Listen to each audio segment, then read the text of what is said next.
Well, time for something completely different now, and much is made of the heavy workload for our federal politicians. So imagine the remarkable juggling act of being an MP and training and qualifying for the Olympics. Labor's Dan Repicoli is doing just that, with hopes he will make the team for Paris. We spoke to him from Cessnock in the New South Wales Hunter Valley. Dan Repicoli, welcome to Afternoon Briefing. Talk us through the equation here. How close are you to getting a ticket to Paris? Hi Matt, and how are viewers? I'm very, very close. I've got two events to come, which are two World Cups, one in Azerbaijan and one in Munich, where I've got to finish in the top 50 in one of those two events to then secure my spot to the Olympic Games. I mean, that seems like you're on the cusp there. You probably don't want to get ahead of yourself, but finishing in the top 50, that seems like, based on your current form and having a read of how you've been going in the qualifying events so far, you must be feeling mildly confident? I'm shooting well, so you've always got to be confident in any sport you do, and this is just part of the process to hopefully make my 6th Olympic Games and give myself the opportunity to win that elusive Olympic gold medal. How long ago did you make the decision to actually try to get into the Paris team? Is this something you've been sitting on for a while, or sort of a change of mind, or something like that?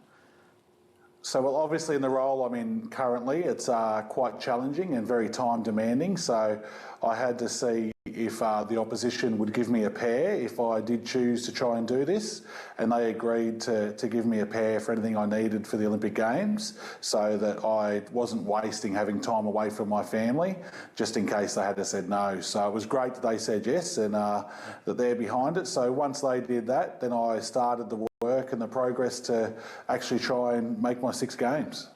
Given you've outlined the fact that the opposition gave you a pair so that you could go and attend some of these events and do your training and all that, was it surprising that they were so willing to help you out? I don't think it was surprising. I always thought they'd be pretty on board. It's not very often you get an opportunity where you can have a sitting member go and represent their country and try and do their best for not only themselves but for Australia. So to have someone in government being able to have that opportunity possibly is a pretty big thing, I think. So it's exciting, and if the roles were reversed, I'd be jumping at that person to give them a pair so that we can see what they really can do. You've hinted at it, but the workload of a federal politician isn't exactly what you'd call light. Throw in a training regime and a competition regime to try to get into the Olympics. How are you actually going about juggling all of that?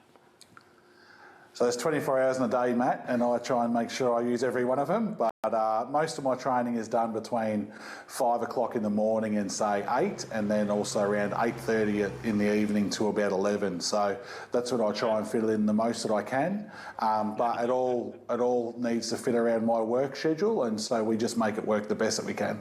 I'm always curious how people get into these sort of pursuits, and without wanting to sound disrespectful or anything, the sport of shooting, it's not exactly as high profile as other sports that we hear about Australians going for gold. How did you get into it in the first place? So I got into shooting through Mum and Dad. Mum and Dad were shooters at the Melton Pistol Club down in Victoria, and Mum used to work night shifts on Friday and Saturday night, so Dad would babysit us at the Pistol Club, in what we now call parenting. So when we were kids, and I just took it up when I was 12, and I had the right coaches along the way and got a little bit better each time, and then was lucky enough to make my first Olympic team when I was 22. So this, if you are successful in your bid to get to Paris, this is going to be your 6th Olympic Games, is that correct? Yeah, this will be my 6th Olympic Games. So I've been to Athens, Beijing, London, Rio, Tokyo, and now hopefully Paris. I mean, does that sort of give you, elder statesman class or something among your other teammates there? It certainly does. I'm still only 42, so I'm still young for the sport of pistol shooting, or shooting in general, to be honest.